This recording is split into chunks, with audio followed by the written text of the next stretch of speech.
Okay, before I get into the presentation today, I'm just going to talk a little bit about myself and the group that I represent, JavaScriptLA, and then I'll also talk about Slack and how you can be part of our group. So I'm VJ Menon. I go by VJ on the Meetup group. If you go to meetup.com/JavaScriptLA, there it is right there. I'm that guy. You can see him. Whoa. The pixelated guy. You can see me unpixelated up here before you. Okay, so this is our group, JavaScriptLA.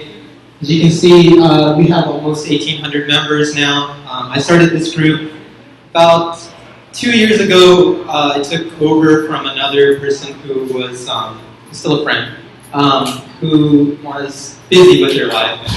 And, at that time, I thought, why not make this group more about JavaScript? And at that time, I think it was like JavaScript and jQuery related. So I decided to rebrand it a little bit. It's been doing pretty well. I've been running it myself for the last 2 years, but along the way, we've had some cool people kind of step up and help with the group. So some of those people are here tonight. GA, big thanks to GA for helping us put this together. I cannot stress how much of a great partner GA is with helping us put this stuff together. So thank you for GA. As you probably read my bio, if you haven't, I have on and off done teaching at GA. I'm also a part-time instructor. I am also a private tutor. And my passion is JavaScript. I'm really passionate about front end. And I do it as a way to kind of just get better at front end in general. I also like full stack. So you may hear this a lot. Full stack basically means like doing both the front end and the back end. In these days, and now especially, it is possible to do everything in one language. That wasn't always the case before. So with JavaScript, you have the ability to do lots and lots of code on the front end and also do it on the back end, but it makes for a really solid experience. So today we're here to kind of learn about React. Just a handful, how many of you know what React is and have used it before? Okay, maybe I'll rephrase the question. How many of you have used it before? Okay, no worries. How many of you use HTML, CSS, and JavaScript at the moment? Okay, cool. All of you should have your hands raised up. Okay, so today we're going to talk a little bit about, React and its paradigm of kind of taking away working within the DOM. Who knows what the DOM is, by the way? Okay, anybody want to shout out what the DOM is? Okay, cool. Document Object Model. And what exactly does that mean in layman terms? Again, shout out the answer. Hierarchy of a website. Hierarchy of a website. Okay, I like that. Anybody else? The tree representation of your HTML. Okay, tree representation of HTML. I like that too. Okay, so yeah, essentially when you are building your website, you are building code in HTML. And that code, along with your CSS, gets processed by a browser. And then that browser renders it as live code considered the DOM, which, if you've ever worked on a website, I'll go here. If I right-click anywhere on my browser, I have this inspector tool, which allows me to see the live DOM right here. Okay? However, the thing about this is that, and in the past few years, actually, as we've learned to inspect in the DOM, the nice thing about this is that you can use certain things in here. You can use the console. You can use the console to look at all the HTML components in your website, and you can edit them on the fly. Like some people, go here and they say, oh, I want to change the style of this thing here. So I go in here, and let's see here. Maybe we can full screen this. That's the only thing I hate about Chrome. That it's not user friendly. Like if you're trying to like bring this back in. Okay, cool. All right, so here I'm here in the console, and then like this console allows me to go over all the tree-like elements, and then I can edit it if I like.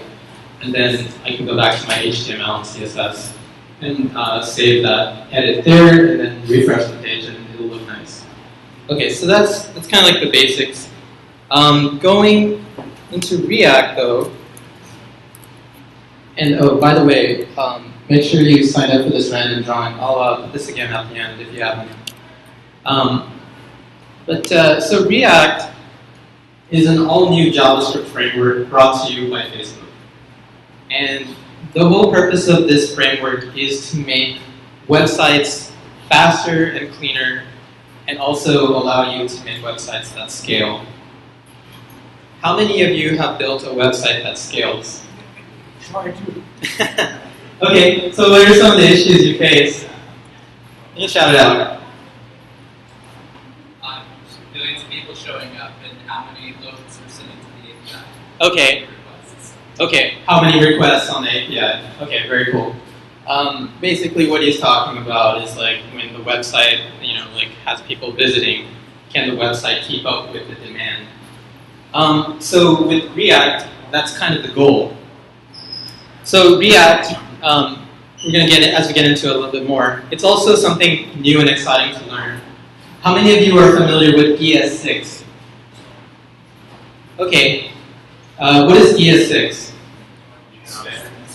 ECMAScript 6, right? It's the newest version of JavaScript. So if you want to learn the newest version of JavaScript, React is a good platform to do that. It's not the only one, but it is a good one. Okay, so last question here. Why use React, and why not just stick with what you're doing already? So most sites still use traditional server-side code with a lot of jQuery on the front end. And for those of you who have used jQuery, you know that jQuery is very easy to use. It's actually a lot easier to use than JavaScript because it makes writing code a lot simpler. However, as you start building websites with jQuery, if all of your JavaScript code is just jQuery to handle, events between the DOM to like some function in your JavaScript, like somebody clicks a button and then, later on, that button is supposed to create a table, and then it's also supposed to update the table, and then also it's supposed to save to the API, and blah, blah, blah, blah, blah. So you start building all these complex functions, you get into what we call code bloat, where your code is literally hundreds, if not thousands of lines. And some of you might laugh, but this is actually true. Sometimes when I go and look at code for some companies that I consult with, I'll see tons and tons of pages of jQuery, and nobody has any idea what any function is supposed to do, except for it's just all thrown together. So that is not a good way to code. So when we think about modern front-end development, it really, you have to think about what you're writing. It's not just about writing code and just getting the job done and then having a beer at the end of the day. If that's your goal, cool. But as you start to become a better developer, you want to reduce the amount of errors in your code. And you want to look at your code and be able to look at it again in 3 months and say, yes, I still get what this thing does. And then if I wanted to edit it, I could. So React solves these problems. It is organized, and it is also fun to use, and it helps you reduce your errors. So we're going to start off with a simple intro to React. We're going to create our first Hello World app here. And by the way, I'm going to do some live coding, so I'm going to preface it with the fact that I may mess up. But that's okay, because it's a good way for you to see how I will handle the errors. And if you think that you see a glaring error, and you fixed it before I could. That's cool. Kudos to you. I want us to be interactive, so that's why I'm doing the live code. But at the same time, try to learn as much as you can out of it. Okay, so we're going to first start off with our basic React intro project. So, how many of you are familiar with the command line? All right, very cool. Okay, so I'm going to start off with the command line here. And I'm going to turn off my mic for a second. I'm just going to shout really loud.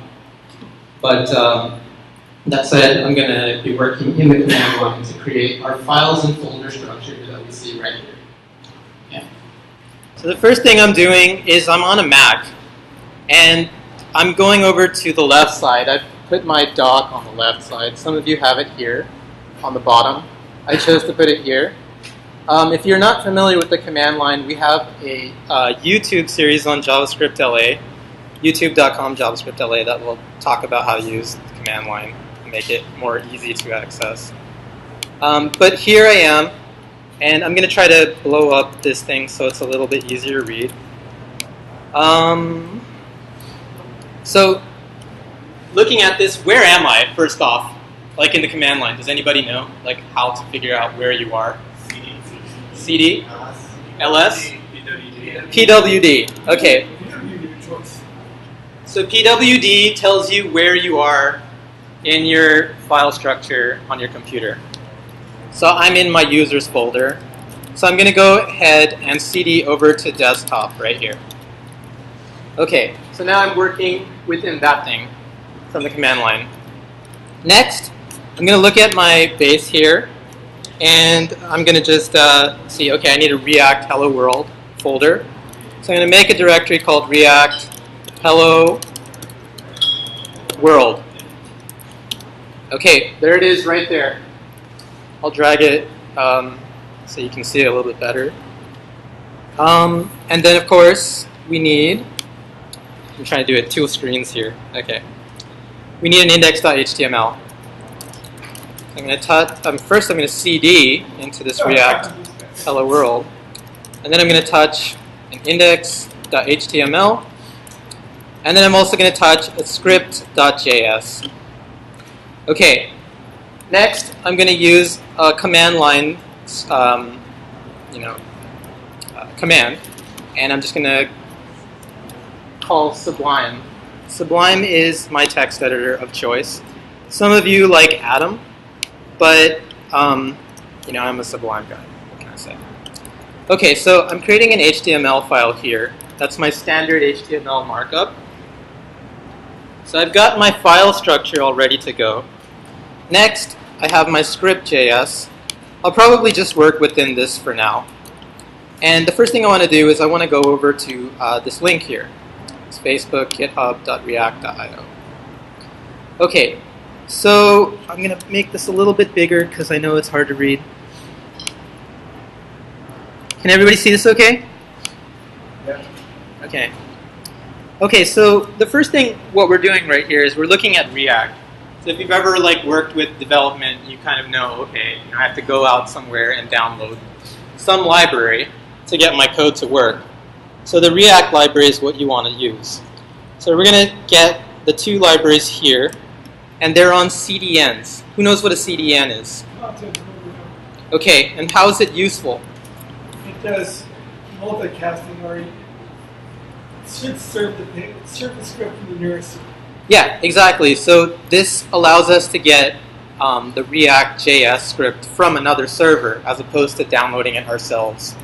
I like CDNs because I'm pretty lazy. I don't like to go and download the file to my computer and then have to work off of that. Okay, so we've got React installed on our HTML page. Are we done?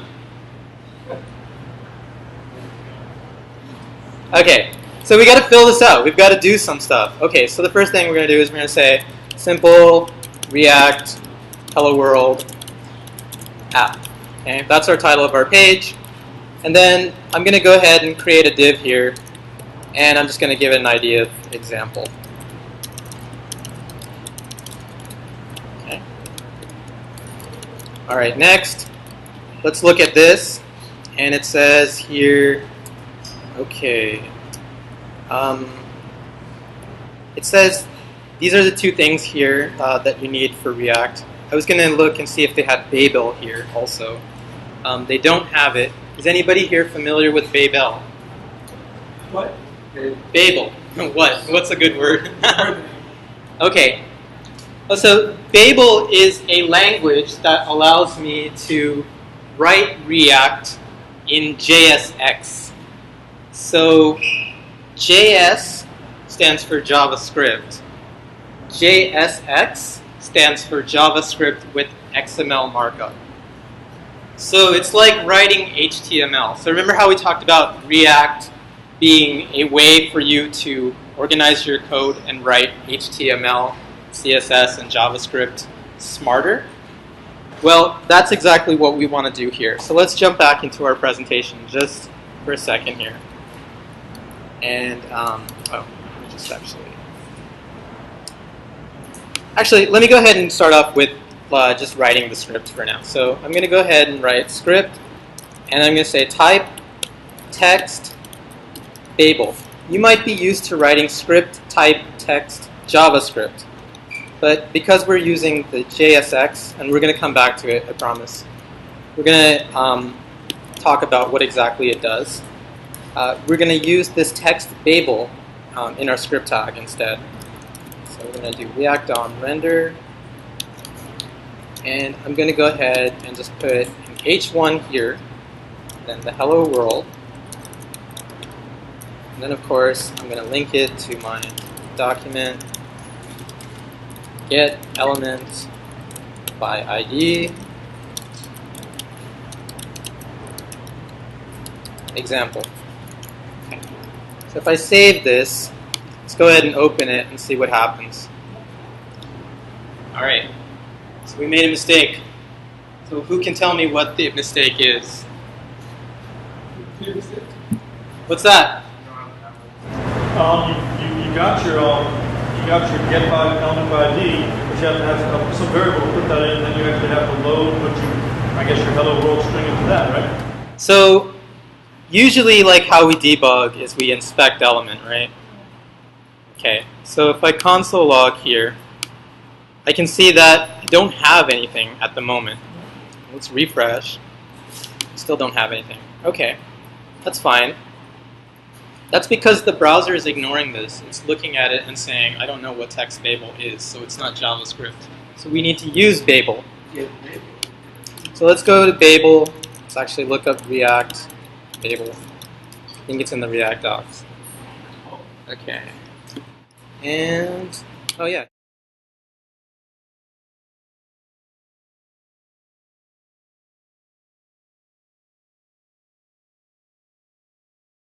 I'm going to put this in here. Okay, now we'll save it. We'll refresh our page. And it says, okay, let's take a look at this error here. Unexpected token, h1 hello world. And let's see here. Okay, I put a semicolon. Let's take this out here. Hello world. Okay. So, does anybody kind of understand what's going on, or how many people kind of, like, just looking at it, like, do you get what's going on, or do you think you need a little bit more explanation? Take a look for a second. Yeah. Forget about it. I thought you were in quotes. Okay. So remember how I talked to you about writing HTML? So that's what we did here. We wrote this div ID example. However, here I wrote what looks like JavaScript. Yeah. And then inside my JavaScript, I put in HTML. I've got a hello world here. This is JSX, by the way. It's the ability to write HTML inside your JavaScript. So, by using the React DOM library, React DOM, we'll take a look at that a little bit more in detail. I have the ability to insert JavaScript into this example tag right here, which formats into actual HTML. So we'll leave it at that. This is what your code should look like for now. And this is what you should see. And later on, I'm going to give you the slides so you can take a look at it in more detail. Yes? Is it the Babel that allows you to write the JSX? Correct. Without the Babel, it'll be exactly what happened when we made that error. You won't see anything because the browser doesn't know how to parse it. You have to tell the browser this is JSX and let Babel basically reprocess the code. So essentially, actually what's going on is that code is brand new. It's part of ES6, kind of. It's JSX.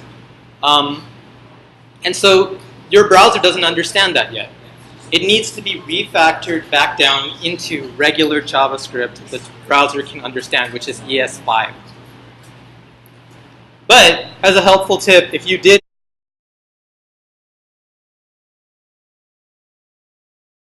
I'll talk about that later. Yes? What would you change without using JSX on your code to use JavaScript? Sorry, what? What would you change in your code to change without using JSX but use JavaScript to call it? Good question. Okay, so we're about to talk about that. So I'm sure a lot of you are asking what just happened, and while you're at it, explain this JS6 thing. Okay, so you want to think of React as kind of like this layer that is sitting in between your code and that DOM, right? We talked about the DOM. The DOM is the document object model. That is what allows the HTML to render on their page. However, when you work with the DOM, especially as we talked about with jQuery and like regular JavaScript coding, you tend to make a lot of errors even if you don't intend to. Especially as you start building up to scale. So the thinking behind this, the thinking behind React is to build all of the functionality into the HTML itself and make each HTML piece on your web page its own component. React creates components, aka smart HTML, that can manage itself and then update the DOM on your behalf. So it's keeping track of a lot of different things, but components, simply put, have their own DOM, a virtual DOM that React works on. And then after you write your component, it goes to the actual DOM and spits out the actual code. Now, why is this useful? Again, it's because if you had smart HTML, you know essentially what that smart HTML is supposed to do. It's a component. It's going to, and we're going to look at this in more detail. But you know exactly what it's supposed to do, and you don't have to worry anymore about the lower level stuff, about binding, and then adding the event listener. It all just is part of the HTML itself, encapsulated. And so if you wanted to make a whole bunch of components really, really fast, you could, and you wouldn't have to worry about, the component, the lower level is HTML working. So JSX, again, it's XML with JavaScript. It feels like HTML. I'm going to skip over the ES6 compatible. But the only thing I'll say there is that if you learn React, it's a way to up your career because it'll add some more value to as far as what you know already about JavaScript. Okay, so revisiting our code sample, without JSX, this is what our code looks like. So we have React DOM render, React create element, h1, null, hello world, then document, get element by ID example. So without JSX, you would have to write code like this a lot. And as you can tell, as you start building a bunch of h1s and divs and other tags, that could get really annoying fast to have to write it like this. That's why JSX exists.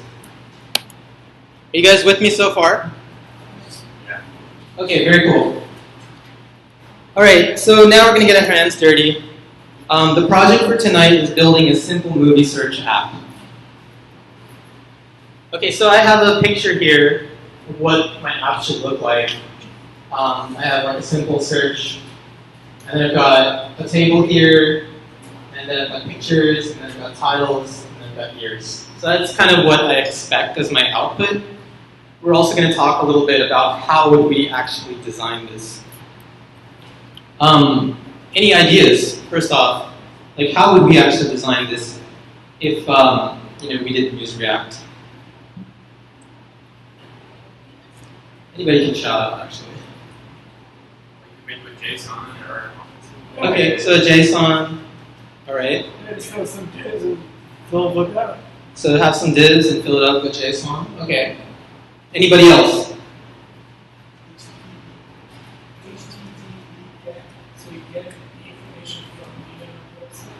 HTTP GET from some website. Okay, so you're talking still about JSON, I think. Okay. All right, let's keep going. So what we're going to do here is we're going to start off by defining our project structure again, but we need to modify it slightly. So we're back to the command line. And this time I'm going to create my new folder, and I'm going to call it Simple Movie Search React. And then I'm also going to add in folders for Sass. Who knows what Sass is? All right. Okay, I'm going to have a source folder. You can think of this as like a public folder. But when you see the SRC notation, usually it means like JavaScript code. And as you can see, I have JS here as my folder. It's going to live inside my SRC folder. And then, of course, I'm going to have an entry point index.js. So we'll do all this right now. And then we'll also add in React. Okay, so I'm back here at the command line. I'm going to cd out. I'm going to make another directory following my project structure. Let me just catch up here on my slides. Okay. So we're going to call this Simple Movie Search React. Okay. And then I'm going to cd into Simple Movie Search React. And then, of course, I'm going to create my other folders and files, Sass, SRC, and then SRC.js. So I'm doing it a little bit fast here. But if I press SUBL, I can see, okay, here's my folder structure on the left-hand side. And I can already see that I have that JS folder and the Sass stuff. Okay. All right. Next up, I need my index.js. So we'll go ahead and do touch, and then src index.js. And then, of course, I need an index.html, of course, right? Okay. So back to our slides. We got the project structure set up. We need React, but we also need some other dependencies. And rather than go out and get the script again from that Facebook site, I prefer to use NPM. How many people here know about Node.js and NPM? All right, excellent. Okay, so we can use NPM to go out and get React. And I'm going to do exactly that right now. So before I go out and get React, I need to create a package JSON. A package JSON allows me to define, okay, these are my dependencies for this project. So I need React, that's a dependency. I also need React DOM, that allows me to manipulate the DOM with React. React is its own library, but then there's the DOM. And then I'm also going to ask for jQuery also, just because I want to show you guys you can still use jQuery. Okay. So first things first, I'm going to do npm init. But by default, if you hit npm init, what happens is then you have to answer a bunch of questions. Say, oh, okay, I'm the author, and this is my GitHub source. Again, I don't really care about doing that, so I'm going to add the -y flag. If I hit enter, it's going to create all of that for me. Well done. Okay, so now I have a package JSON. I can come back to my folder structure here. Oh, that's React Hello World. And here's my package JSON. And there it is. Okay, so next we need React and React DOM and jQuery. And I'm also going to throw in Lodash. We'll talk about what those things are. So I'm going to say npm install React, React DOM, jQuery, and Lodash. And I'm going to just say -- save so that it gets saved to my package JSON. Boom. Let it run. Let it rain. Okay. And so there we go. All of the React and all the React DOM has been downloaded. What's that?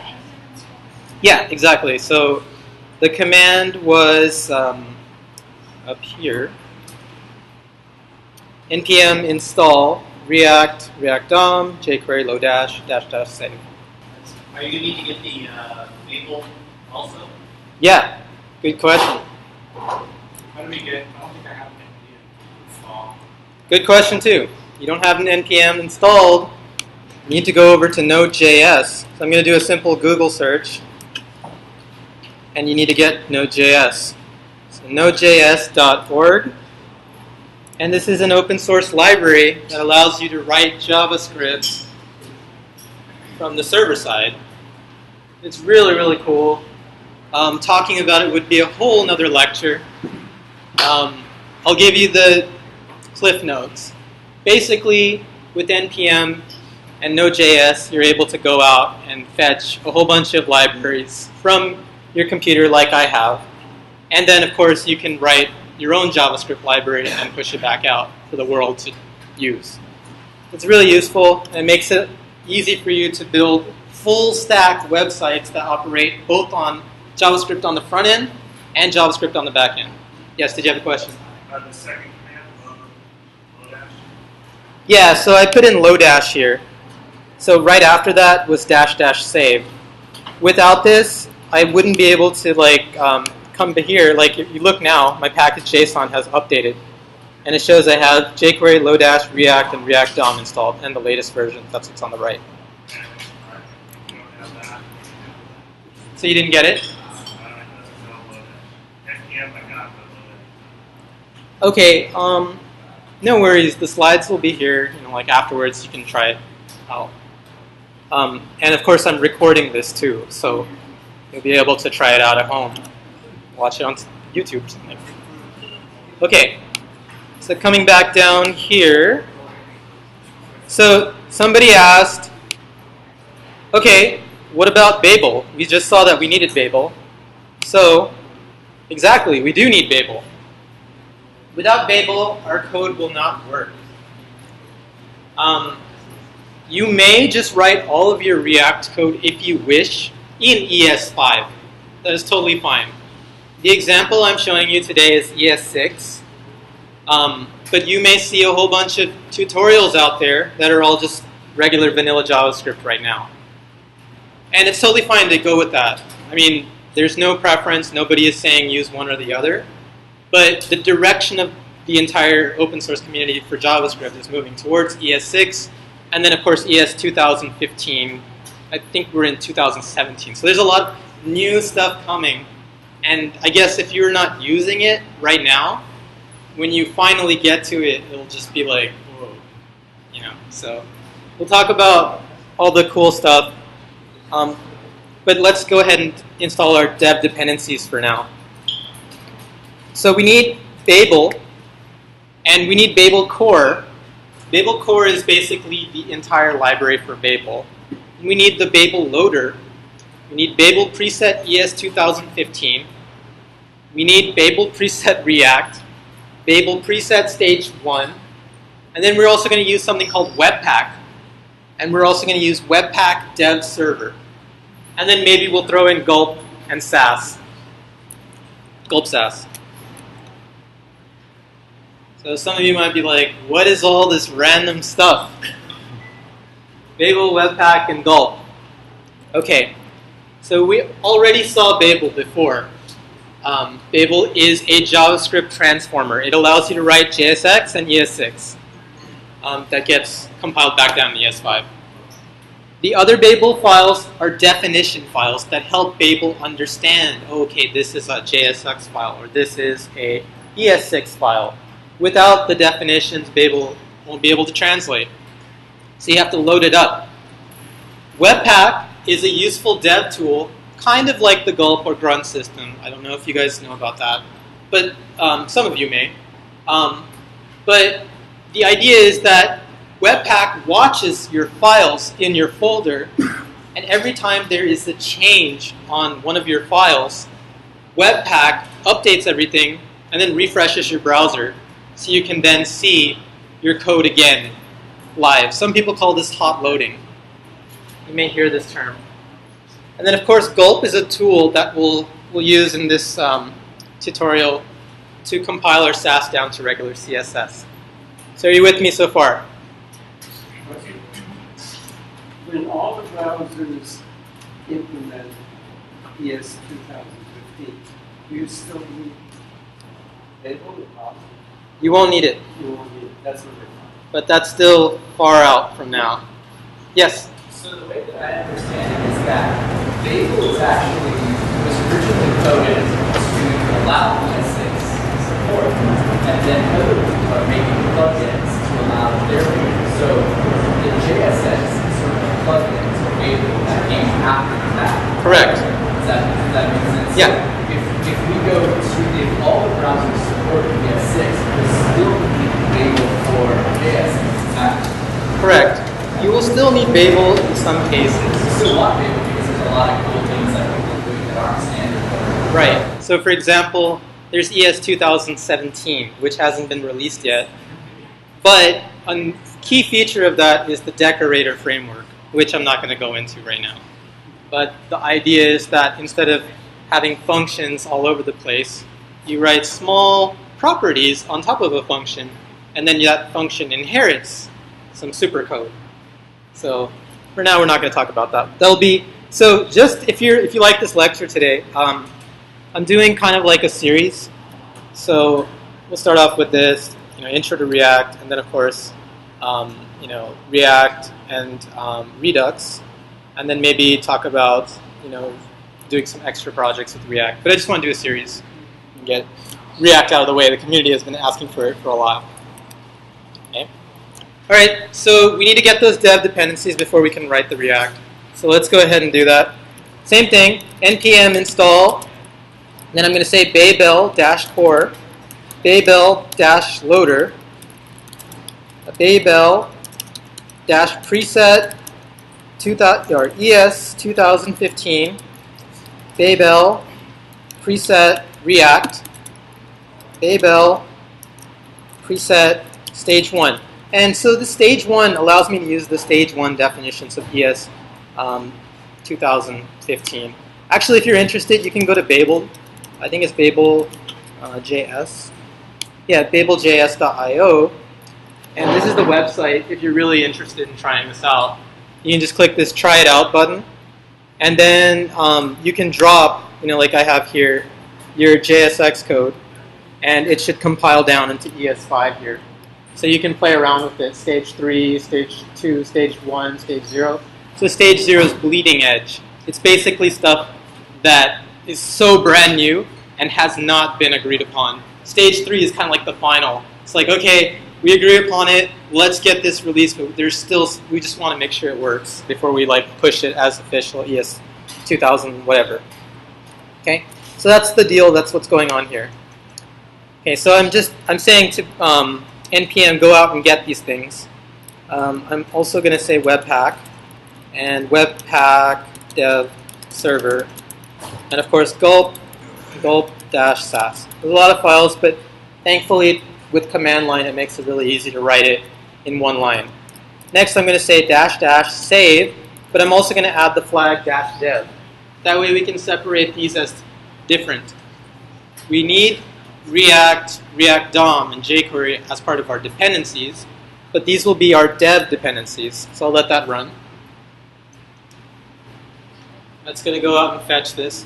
Now some of you might be asking, why does yours look different from mine? That's because I'm using the newest version of Node.js, which is version 6.31. Some of you might have 4.4 installed. I'm not sure, because I haven't checked lately. But I think that version 4 doesn't support ES6 just yet. But So that means like if you wanted to write ES6 code in your console, you would need version 6.0 and above. So that's why there's that distinction. So, but when you get version 6, essentially you can write your ES6 code and your console also changes a little bit. It's like we have a network issue, but it's okay. We'll just let it hang for a second. Okay, so back to this. We're going to write some React. So the first thing to pay attention to is that first what we're going to do is we're going to rebuild that Hello World app with ES6. So what we're going to do here is we're going to use this import statement. Have you guys, yes? Can you actually show The command line again? Yeah, I want to see what the endpoint is called. Okay, if it looks like, I'll just do it again. Like I just hit Control-C. Sometimes it takes a while. A question. Yeah. One of them was Babel preset stage 1. Yeah, Babel Right, preset. it says that's up in the NPM question. Yeah. Is that happening for anyone? Let me see. Maybe I wrote it weird. Babel dash preset dash stage 1. Stage -1, correct. Okay, good. Good call. Oh, okay. Yeah, there we go. That makes it better. So it's stage -1. Again, like, I don't go out and try to remember every nuance. The idea is just to figure out, okay, this is how you use the thing. Because if you spend time, like, obsessing over, like, the little things, you'll just, like, you won't become a good programmer. Okay, so I'll answer more questions, but I just want to make sure on time we have time. So as this is going, usually I know I'm downloading dependencies. What I'll do is I'll hit Command-T on my console and open up another tab. That way I can continue working without having to worry about, okay, what is Node.js doing? So I'm going to go back here, and next I'm going to start writing my code. So we made this index.js file here, and we also have our index.html file. So we'll fill out the HTML file first, and I'll just say a simple hello world with ES6. And I'm also going to just, this time I'm going to just make a div. I'm going to call it div class container. Okay. And I'm going to load a script here. And we're just going to say script src is equal to bundle.js. Okay, and then this will be a type of text JavaScript. Notice I am not using Babel here. Let me get some water too.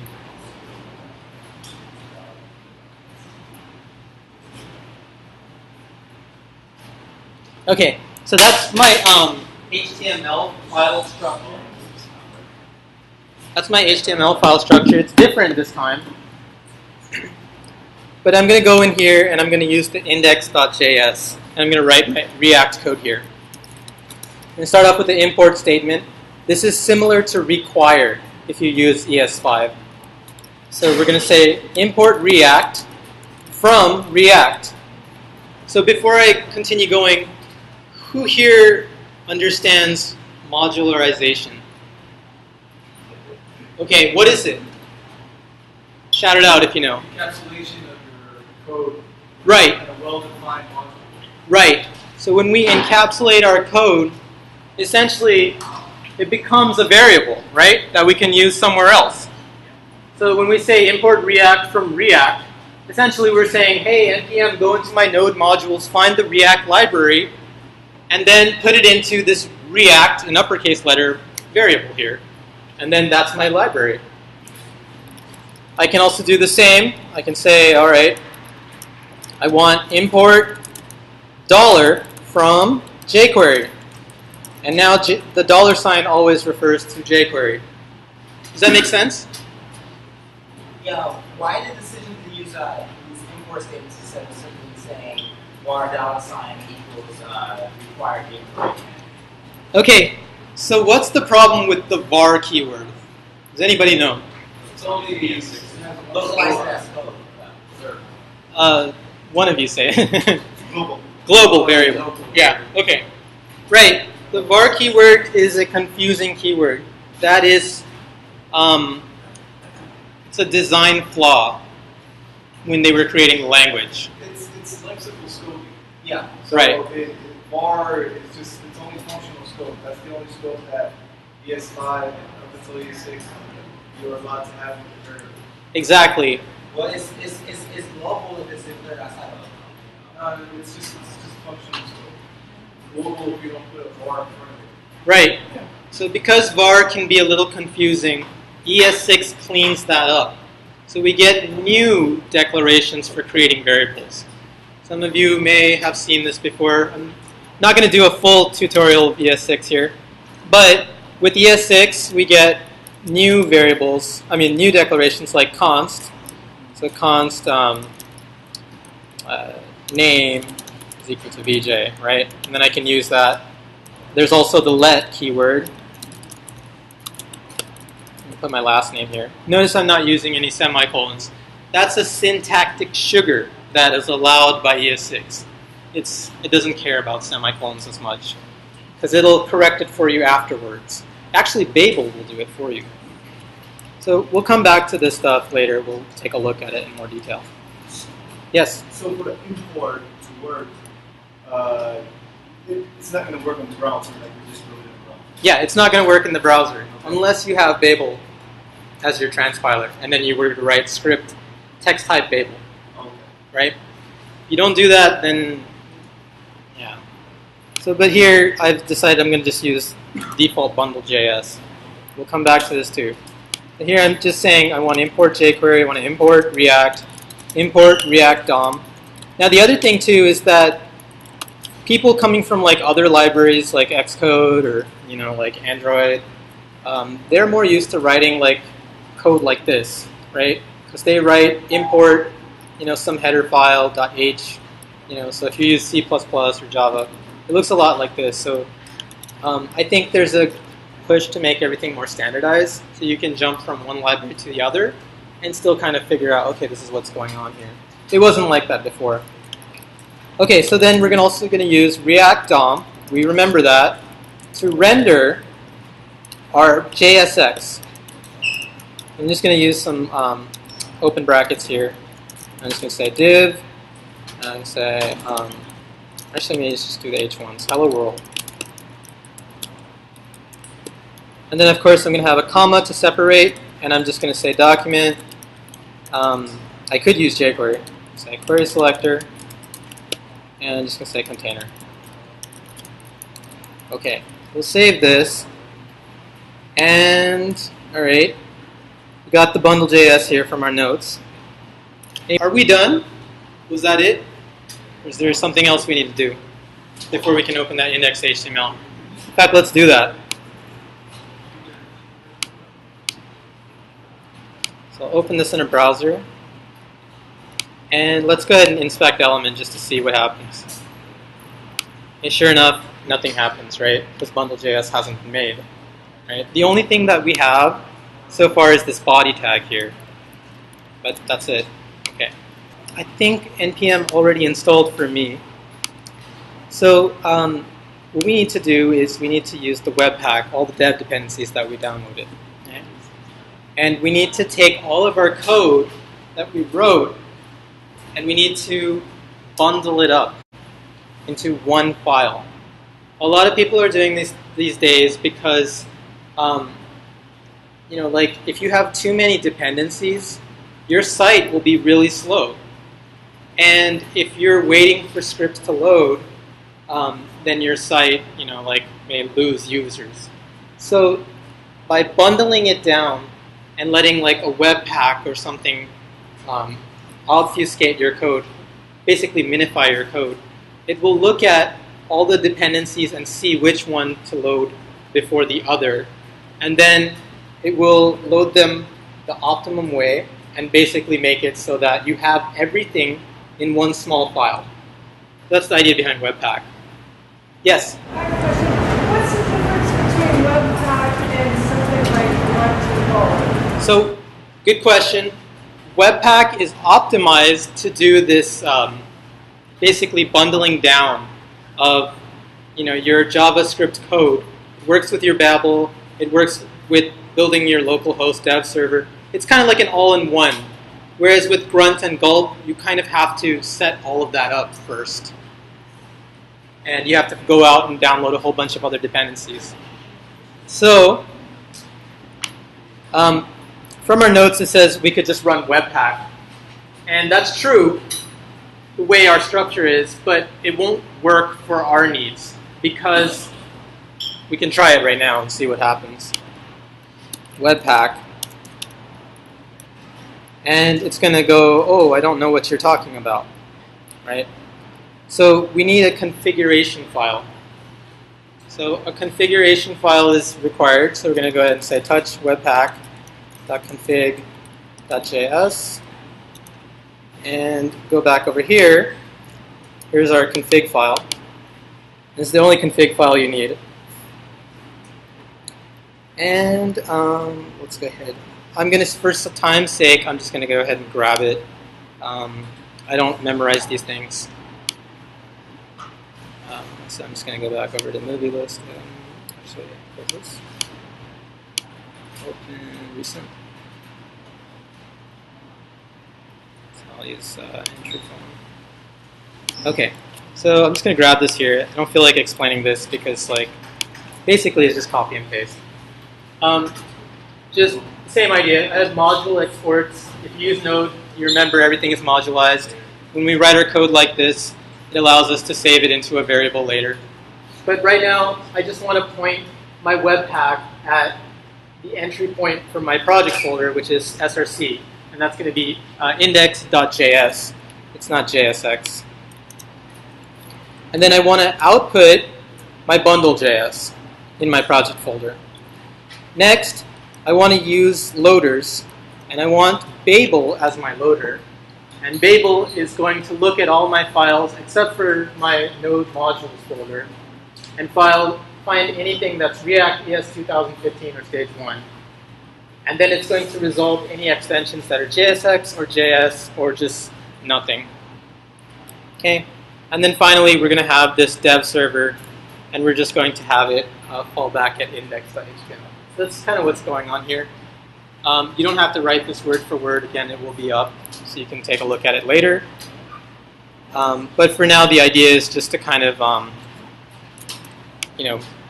that's basically what's going on here. So let's go ahead and save this. And it looks like we have internet again. Cool. Okay, so now I'm going to do one more thing here, actually. I'm going to go back over. I'm also, just for time, let's see here. Do I have the other one? Yeah. Okay. I'm going to go back into... Yeah, I got the internet. Thank you. So I'm going to go over to my simple... That's the one I called it. Okay, so I'm going to go over to my package.json, and I'm going to replace the scripts area here with a special script. And this will allow me to write npm start as opposed to webpack, like in my console. And everything will just work very nicely. Again, this will be on the slides, so if you're not, you're not really sure what's going on, all I'm doing is I'm just making like a extra term in here that I can call from the console. Save it. Here's my dependencies. Here's my dev dependencies. Now if I write npm start, let it run, and all the magic happened. Webpack is going to build this localhost 8080 Webpack dev server. And it's going to serve my contact from here. So let's go check it out. We go over to localhost 8080. And I'm going to just do webpack-dev server. It's in my command line here. Hit enter. It says app is ready. Okay. So let's go ahead and just check and see if we have any errors. Okay.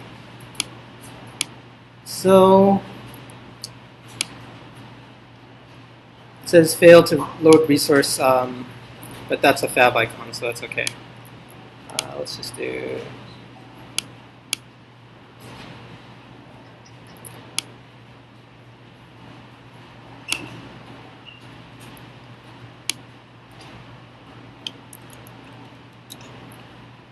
Okay, so I'm not getting my HTML rendered, but let's take a look and see why.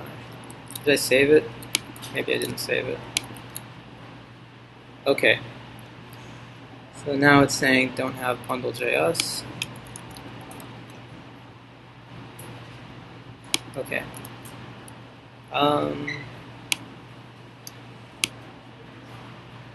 So go ahead and Control C here. Okay, so if you look over here, it says lost connection to the Webpack dev server. That's okay. What I'm going to do is I'm just going to run Webpack, and I'm going to just say dash. I'm going to put in the file structure because I want it to point to the right thing. I think maybe it's not pointing. So I'll just try this out for a second here. And so we'll just say bundle.js. So I'm just saying I want this as my output.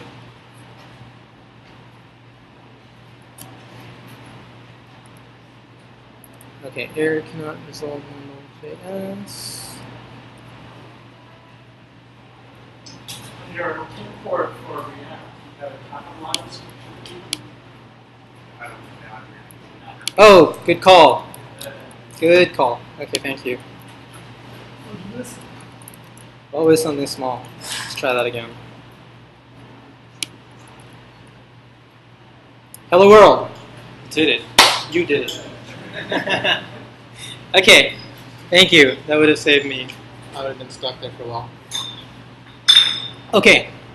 All right. So cool. Long and short, though, is you want to be careful with these names. I wasn't that careful, but basically React comes from here in this npm over here, and there it is, right there. React and React DOM. So that's essentially what we're pointing over to. Okay. So cool. There's our hello world. It's written in ES6 now. So can we all say we're kind of familiar now with the process of doing the ES6? You have to have Webpack. You have to use npm. Yes? Good question. Let's do that. Okay. What's the question? It's just a question. Well, what was the question? So I didn't refresh my browser.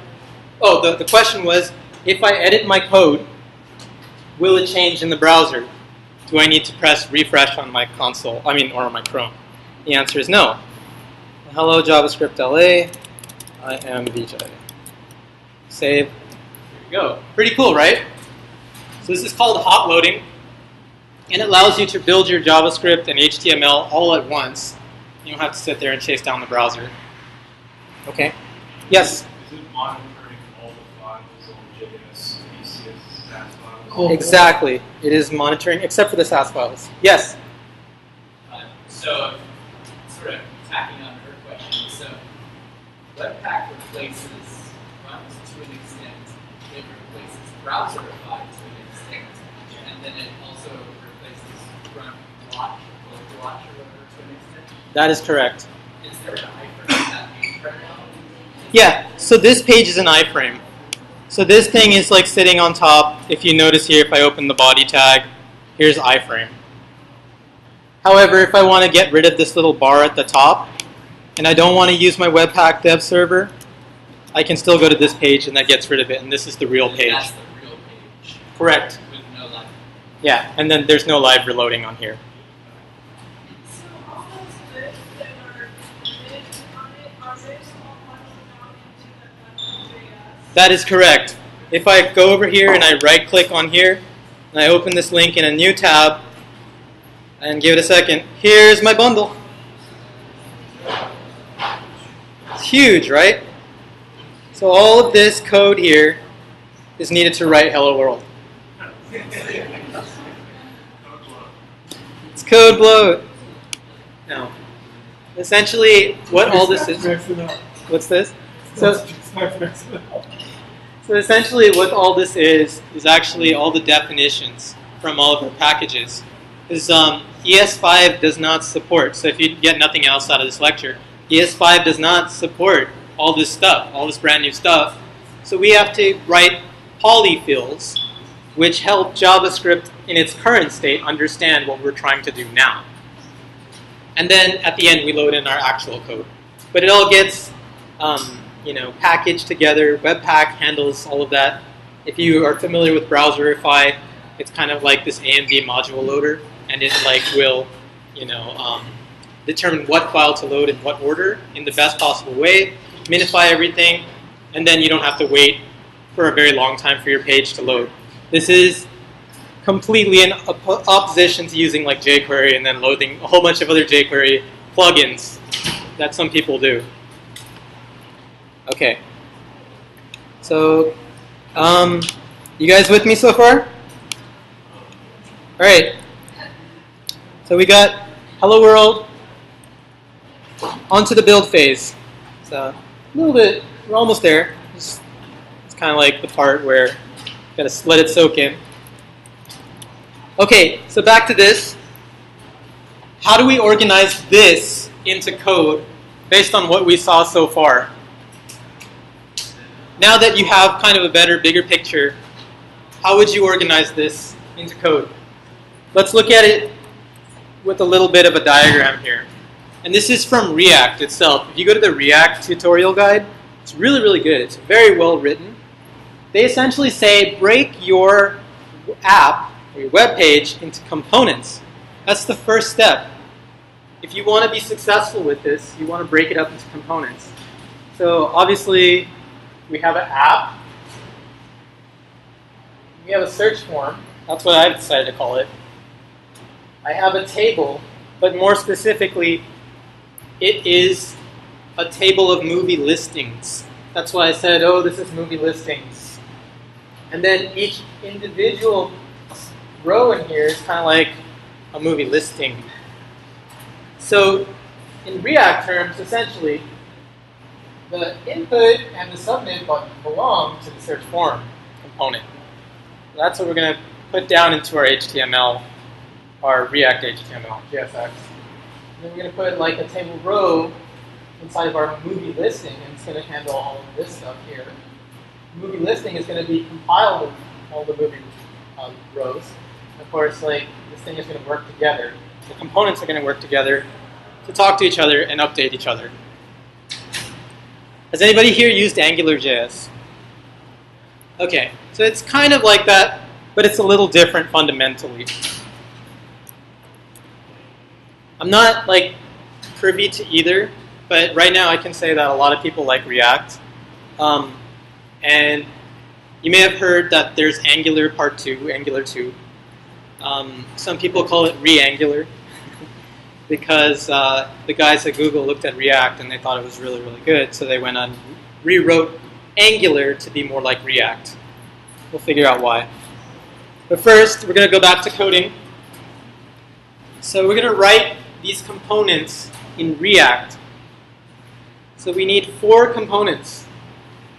In app.js, a search forum.js, movie listings, and movie listing.js. Now we can make this JSX as well. You don't have to put JS. If you look at my Sublime editor, you'll see that it kind of looks ugly, right? Like this code coloring is kind of off. Because my Sublime text editor doesn't know, oh, this is JSX. So I can change the extension here at the bottom. I'll just show it to you. It says JavaScript here. And I can make this, okay, let's make it JSX. That gets the coloring right. So then it goes, oh, it's not just JavaScript, it's JavaScript with XML. So I can do that. I can say, okay, I want these all to be JSX files. But I would have to go about renaming all this from index.js to index.jsx. Because we only have one file here, let's go ahead and do that. So again, I'm going to go back to my terminal, and I'm just going to say move src index.js to src index.jsx. Okay, so that gets rid of this thing here. But now, if I close this and I don't save, my index.jsx has the right coloring. Good so far? Okay, so next I want to also make my other files. Yes?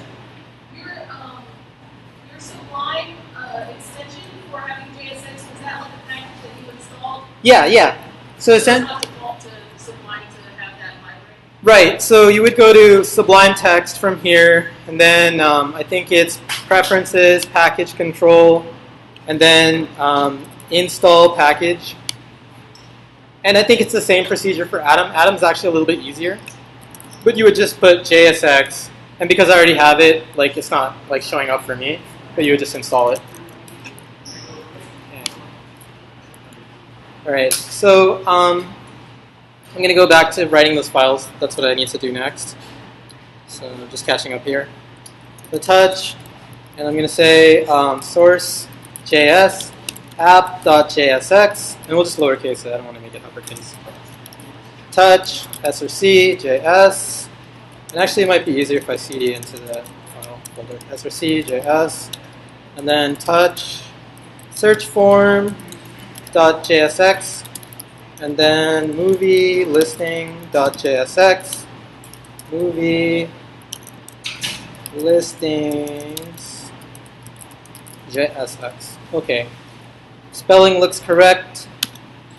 All right, let's go over to our project files folders, and let's just make sure that those things got loaded. Okay, so we have them there. That's good.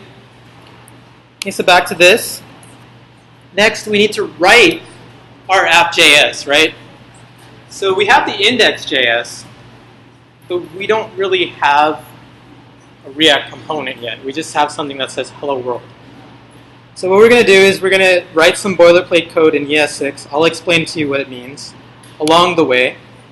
But essentially, we're going to start off with our app.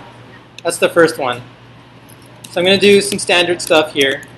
So import React from React, lowercase, otherwise it'll break.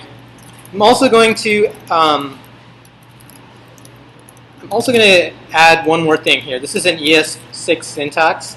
I'm going to say, hey, from React, I also want component. That'll allow me to build components. So it'll grab the component architecture only from React and give me that back, which is really nice. It's a new feature of ES6. And next, You got loaded the whole React. exactly, and the React, yeah, it helps kind of like make it simpler. Like you get like only the stuff you need. Yes. Is there an ES5 syntax for that? And also, is there a change on there? Is there a variable on there called component now? Yeah, so there is. I forget what the ES5 syntax is, but I'd be happy to show it to you afterwards. Yeah. So I'm going to just continue writing here because for sake of time, I just want to make sure we are on track. So I'm going to say I want to import my search form from my search form file. Okay. And so that's actually pointing to this thing here, the thing that we just made. And I also want to import my movie listings as well.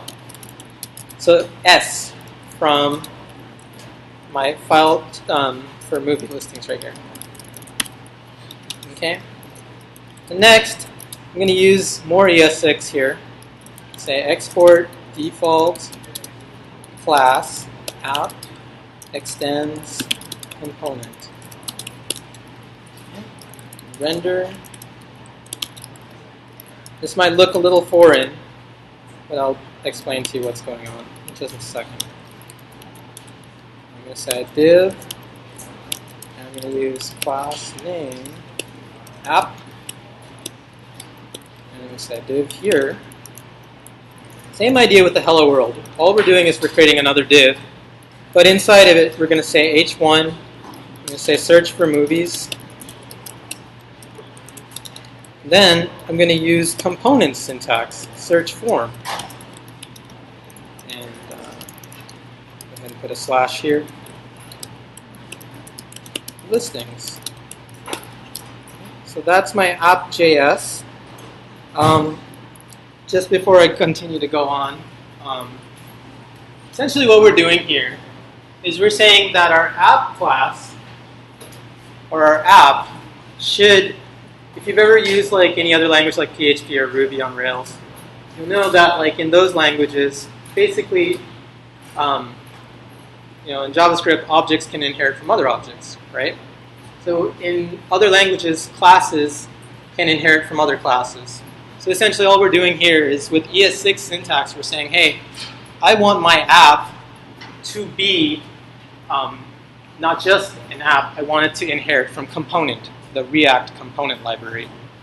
And by writing this syntax here, export default class app extends component, you're basically saying, inherit all the stuff from component and give that to me and let me write my stuff inside my app. So it's going to be a fusion of both of those classes.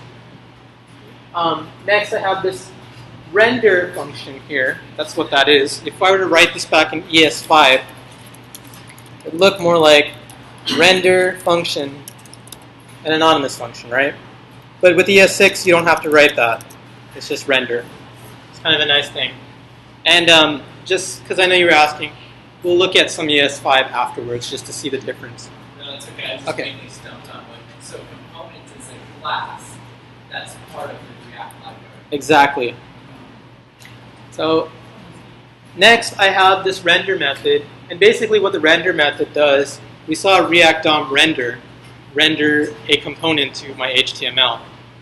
So all I'm saying is render, and I want to render, before I render, I want to return from this render function all this stuff here.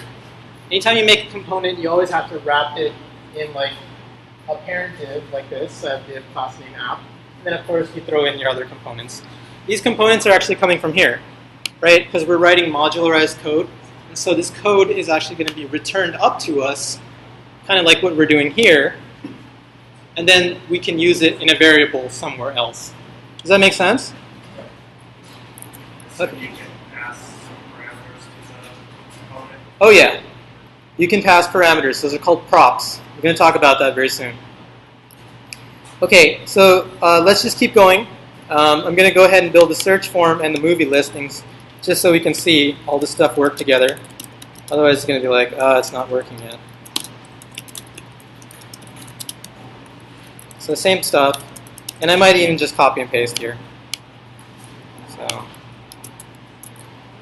going to go over to search form, paste, and this time I don't need these libraries because I'm just working within the search form. However, this is going to change. It's going to change from app to search form because search form is the thing we want to return up to the app.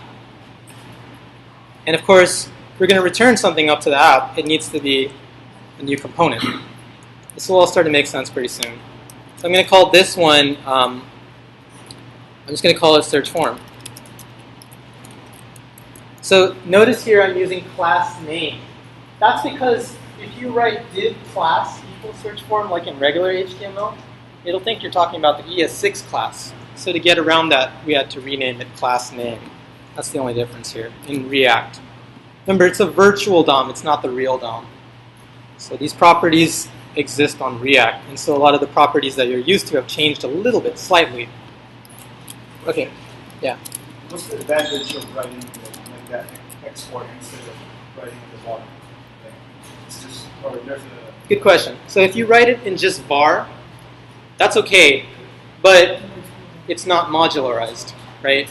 So then you run into the issue of that global problem where somebody could overwrite your library by like changing the variable, right? So let's say later down the road somebody is looking at your code, or you quit your job, somebody else comes in, a novice, and they don't understand the code, so they're just like, oh, I don't understand this, let's just rebuild it. That's a common scenario, right? So that can lead to problems, yes? So I see what you're doing. It seems like they want to use instead of class name use an ID. Is there a reason? Is there a problem? Why using class name rather than ID? Oh, I could use ID, and that's a good point. Typically, I don't use IDs because IDs can only be used once, like when you're doing development. Sure. And a lot of times I'll build stuff and I want to reuse it. Good question, actually. I don't know sometimes if I'll end up reusing it, but I tend to stick with classes rather than IDs. That makes sense. Just like, that's why you're doing this for. That's the reason. Exactly. So same thing here, movie listing, extends component, and this we're going to call movie listing. And then, of course, I'm just going to copy and paste this again, copy, and we'll just make one more called movie listings. So it's pretty straightforward, like after, like you kind of get this down a little bit. The beginning is kind of difficult, but once you understand what's going on, you'll appreciate it a lot more later. Okay, so let's go back up to our app, and let's go actually to our index.js, and we're going to replace this now with app.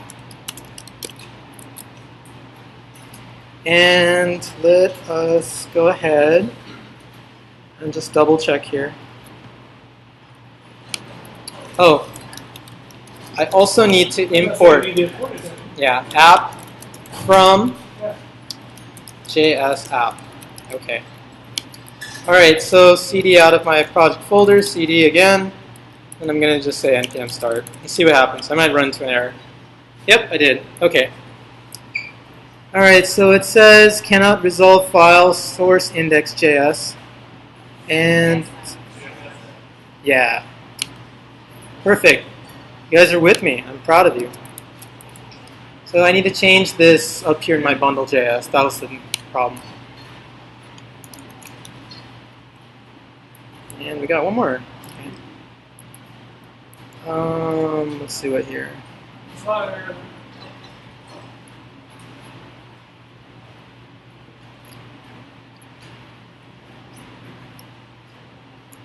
Okay, let's, I think maybe I have, oh yeah, I have it running already. It's kind of dumb. Okay. So let's close this. Let's do this again. Okay, looks like it's working. Localhost, 8080 Webpack server. Boom! Got it.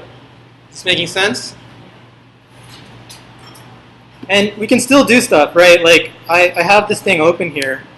And so all I can do is, like, I have my app. That's my entry point now. This is all getting bundled up.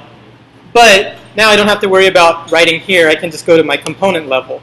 Right? I can say, okay, the search form, let's fix that up a little bit. Let's go in and also fix up the movie listing. You know exactly what each component is supposed to do. So here I have search form. So let's make it look exactly like a search form. So I'm going to go ahead. And actually, let's also jump up the slides a little bit so that we're caught up. So here's our output. Now we got to build each component. Okay, so we're going to start with the search form component. And we're going to go ahead and return, what do we need a search form? Does anybody know? You need a form tag. Good call. Okay, we got a form tag. And next, we need an input field, right, for something for them to do. It might be helpful to also just have like our little thing like next to us, so we can take a look at what exactly our thing's supposed to look like. So as we build, we'll put this on the side here. So we know we need to have an input, and we're going to just say input type text. That's the default, and we'll just say placeholder search for movies. Okay. And then React, if you don't close the tag, it'll complain. It's just one of the things you have to learn. We'll also put input type equals submit, and we'll just say value. Actually, I'm going to leave value alone. Oh, actually, no, value's fine. Value submit. Okay, or we could say search. Okay, so save. Let's go back to our hot reloading. Boom. Cool. Okay. Next, we're going to put in some CSS. I don't really want to like waste time with CSS right now. So I am just going to leave it ugly and leave it up to you. Where do I put it in the file structure? So I have the, what I need to do is I need to create like another gulp file. So touch gulp file.js. And just for time's sake, I guess I'll do this. I'm just going to go back and like grab the actual code. So actually putting the CSS in your JS file, well, JSX. Yeah, as long as I put the CSS in it, the CSS file, it should work. But what I'm going to do is I'm just going to copy this over. Again, this is all on GitHub later for you to take a look at. I'm going to save this here. This is my standard gulp file. And all I'm saying here, I've written this in ES6 just because I'm throwing ES6 at you tonight. Essentially, I'm saying I want gulp, gulp sass. Those are my two dev dependencies. Oh, I also need gulp live reload, but that's only so I can reload my sass files. So let's go ahead and get that dependency too, just because we're doing it. So npm install, and then we'll just say gulp live reload. And if you ever get lost or you're like, oh, I don't know what this stuff is, just go on npm and then search for that particular component, not component, for that particular package, and then it'll tell you how to use it. It's actually really, really straightforward. So we have live reload. We have everything for our gulp file. So here, just really, really quickly, all I'm doing is I'm saying, hey gulp, when I type the word gulp in my command line, I want you to go and check my sass files, and I want you to pipe them, run sass, and compile it down into CSS and create a new CSS folder for me. So that'll output all my sass files into CSS. So I'm just going to go back over here and just grab my sass files. I'm going to go reveal in Finder right here. And I'm just going to grab all this. I'm going to copy this. And I'm going to close that. And I'm going to go back over to my command line. And let me just check here. ls. And yeah, I have a sass folder. So I'm going to say open. And here's my sass file. I'm just going to paste these in. So now I get my CSS files. So it's pretty cool. Next, what we're going to do is we're just going to hit gulp. Hopefully this works. Okay, so then all I have to go over and do is just, I don't know, I'll just put like a space. And does that, oh, I might need to edit my gulp file, just one sec. Yeah, because it's looking for SCSS files. I mean, the SCSS folder, and I don't have that, so it's not going to find this. Save. Okay, Control C to quit this. Just do it again. And then come back over here. And I'm doing it kind of tediously, but like honestly, some of you probably can write better gulp files than I can. Like, I don't care, honestly. Like when I do development, I'm just like trying to get stuff done quickly. But sometimes it makes sense to just like stop what you're doing and then just make sure that it's actually there. So here's my style file. All got compiled for me from my sass files. It's all good. So I'll just go ahead and put that in my index.html. Link, CSS, style.css, save, and then just come back over here, refresh, and there's my styles. Pretty cool. Okay. Question. Yes? Where did you get those sass files? I wrote them.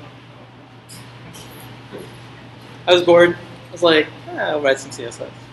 But honestly, like, I mean, you don't have to do that. Like, in this day and age, you don't have to write a lot of CSS. You can use, like, Bootstrap. You can use Semantic UI. You can use, like, any of those CSS libraries. And they all just kind of come with these class definitions for free. So you end up writing a lot less. And actually, if you look at what I'm doing and what I'm teaching you tonight, I'm teaching you how to fast build. Because, you know, in this day and age, it's like, it's cool to know how to write HTML and CSS. But the problem is scaling, right? Like if you really want to build like a real website, like a professional website, you need to know how to think fast too and build fast. So that's part of what I teach too, like how to like become a better developer. I'm not saying I'm the best. There's like a whole bunch of other people who are way better than me. But that said, you know, like my whole MO is like getting good. So that's why like I am teaching you this tonight. So we built the search form. Here's I am a search form. But that's obviously not what it's supposed to be. So let's go in here and see what this is. If we zoom in, it's a movie listing. That's what it really should be. There's like a little note in here also. I don't know if I have it. But let's see, React Developer Tools. This React Developer Tools is a neat little plugin that will help you make your console Reactized. So it'll look at your console as components as opposed to like HTML. It's really nice. If if I go back over to localhost and just index.html, and then if you look over here, I have React here as part of my console. If I open this, it'll connect to React, and now I can view this as an app, and I can say, oh, that's a movie listing. It needs to actually be a movie listing. It just says I'm a search form right now. I can use that against anything that's Yeah, so, but this is only for Chrome. I think there's a Firefox plugin too. So if you're like cross-browser testing, you may want to check. But that said, you can still do everything in HTML. As long as you know what you're doing, it's fine. So we need to edit that movie listing. So it says I'm a search form. So instead, what we're going to do is we're going to import movie listing by itself from movie listing. Okay. And let's get our path right too, otherwise it's going to mess up. Alright, and then because we're in movie listings, we need to return a table, right? That's what our spec says. Imagine you're working with a project manager and she's like, I want it to look just like the spec. So we're going to make it look just like the spec. So I'm going to have a t-head. And also, some of this is just like, I'm typing it right now for now, it's fine. Say tr. So this is just like a basic header row here. I've got th. I'm going to say this is going to have a poster in here. So that's going to be in the first column. And the second column is going to be title. And then of course, you can also look at the year. Again, after this, you guys feel free to like build this even more beautiful than I have here. Like do whatever you want with this, but like I'm just giving you the basics here right now, showing how to put a poster, title, year. We also need a table body. So like looking at this component, I'm still writing HTML. So you aren't getting rid of the HTML, but you're just writing it with JavaScript powers. So think of it like super HTML. And here I'm going to just say return a movie listing, because the movie listing is going to be the individual TR, okay, with the TDs and stuff like that. So next, let's go ahead and build a movie listing. So the movie listing is going to be a TR. So we're going to get rid of this div here, and we're just going to say TR class name is equal to movie listing. Okay. And I'm going to just go ahead and throw in some columns again. I'll just say in my first column I have a paragraph tag, I have an image. There's no image in it right now, so I'm just going to put a hashtag here. And then I'm going to close this out. I'm just going to say this is where my poster should go. Also TD. And the next one should be our title. And then of course TD year. Okay, so that returns all that. So let's go ahead and just check our Webpack. So as you notice, I'm on localhost 8080. Index, I need to go back over to Webpack dev server. Okay, so there's that table. Doesn't look very good. Let's figure out like if the styles are getting the styles are okay. So let's go into no, that's actually I'm going to go back to index.html for now, and just I'm going to use that React plugin. Okay, give it a second. Or you know what? Okay, let's just go into container div app. Okay, movie listings table, and okay, so if I go over to my SAS files here and look at movie listing, okay, so movie listings, there's results. So the name of the table is called results. So I didn't name it properly. So let us go over to here and just call this results. Okay, that gives us our CSS. Does that make sense by what I just did? Like by naming everything like properly, you also kind of know, okay, that's what it's supposed to map up to, right? Okay, so we don't have a poster because we don't have an image. We have a hashtag. Okay, but everything else looks pretty nice. So at this point, we are getting close. All we have to do now is wire up the components. We've already built our UI.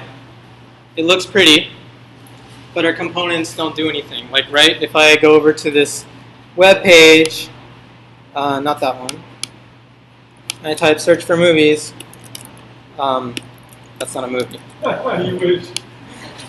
Right, like the page just refreshes. So we got to handle that. How would you do that in jQuery? Yeah. Good question. We're going to talk about it. Okay.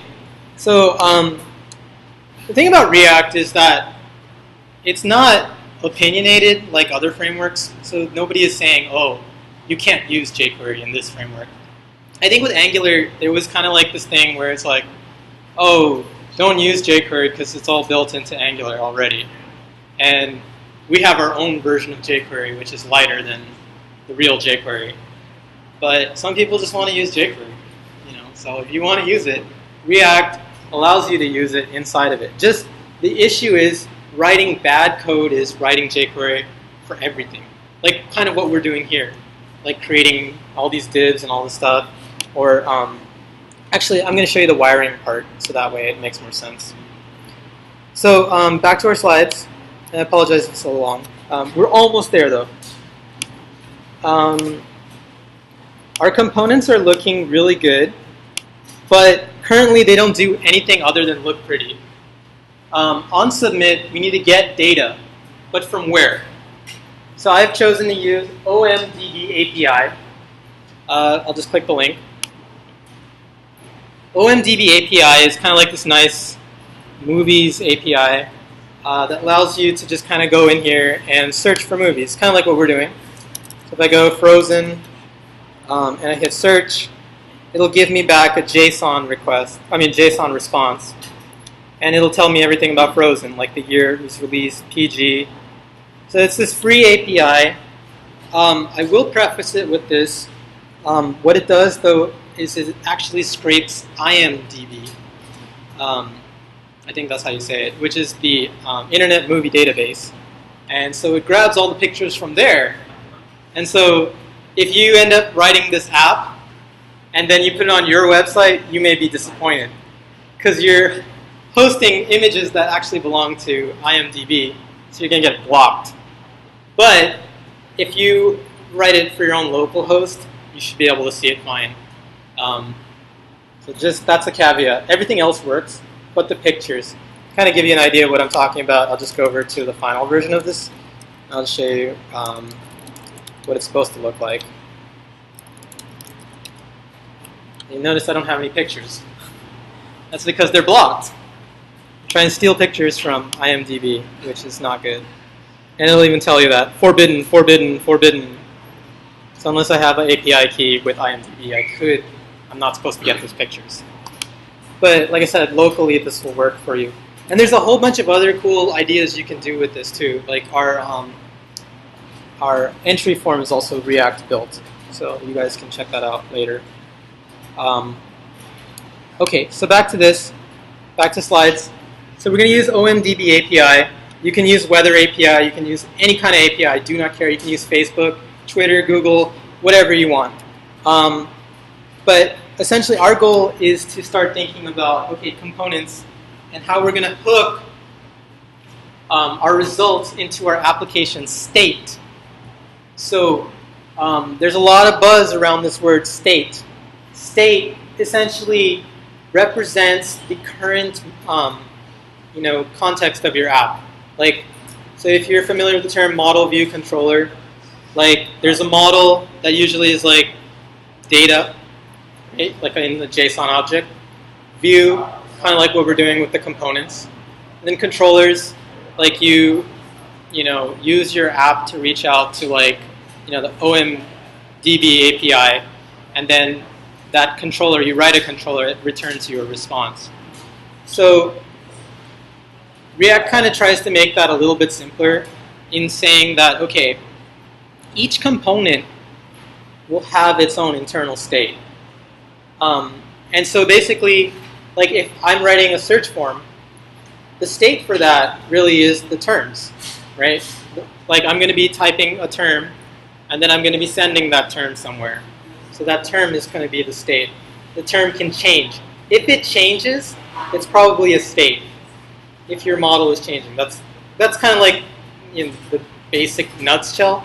It's not completely correct, but just go with that for now, that definition. We'll revise it as we go. So whenever state changes, we're going to re-render our component too. That's a freebie from React.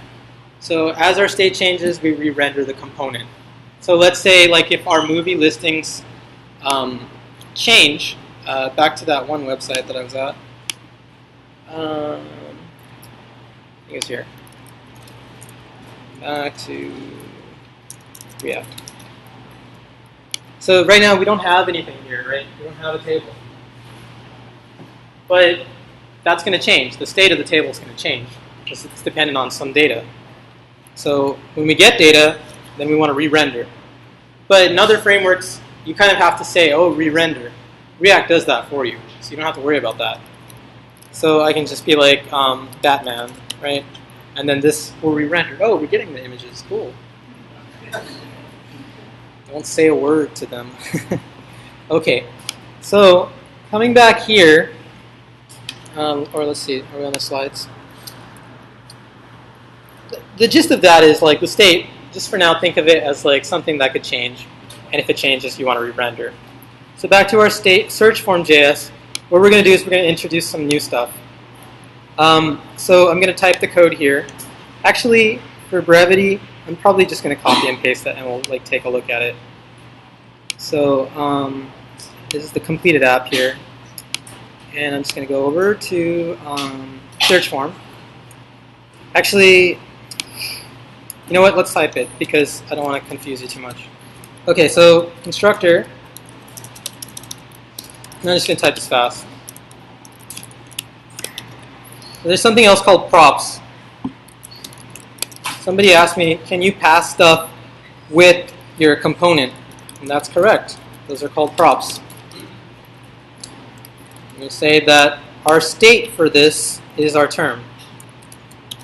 Okay. Next, we're going to write, down here we're going to come over to this input.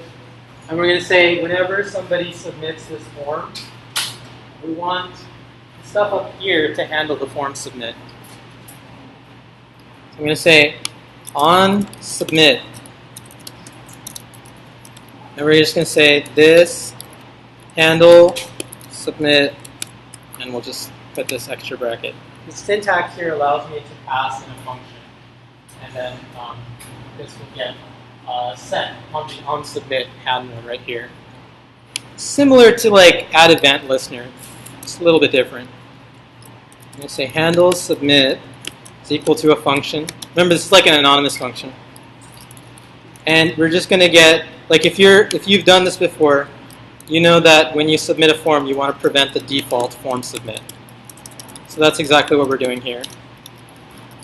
And then we just want to check right now the form was submitted. Okay. I'm going to save this, and I'm going to go back to that localhost server. And we'll just go ahead and go back to Webpack. Okay, so I'm going to open my console here. And we'll go ahead and inspect, see if this actually does submit. So I'll just say term, submit. Okay, does it submit? Oh. Cool. Okay, so it hasn't actually submitted, but we caught the event before it submitted, and we prevented the form from submitting. Okay. What's that? You lie. Yeah, yeah. Correct. So, that's not it. It's the wrong one. This one. Okay, I'll just move this to the side so we're not confused. Okay, So next, what I want to do is I want to set this. I want to talk about state. So state is going to be this term. So how is this thing here going to know about the term? How could we send that up to that term thing? Right, with the handle submit, with the form on submit. So what I want to do is, you may see this sometimes. I think I'm jumping ahead. That's okay.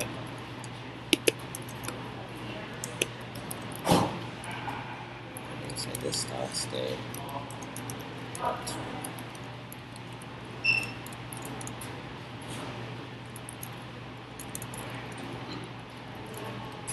For now, actually, I'm going to hold off on this because I want to do one more thing.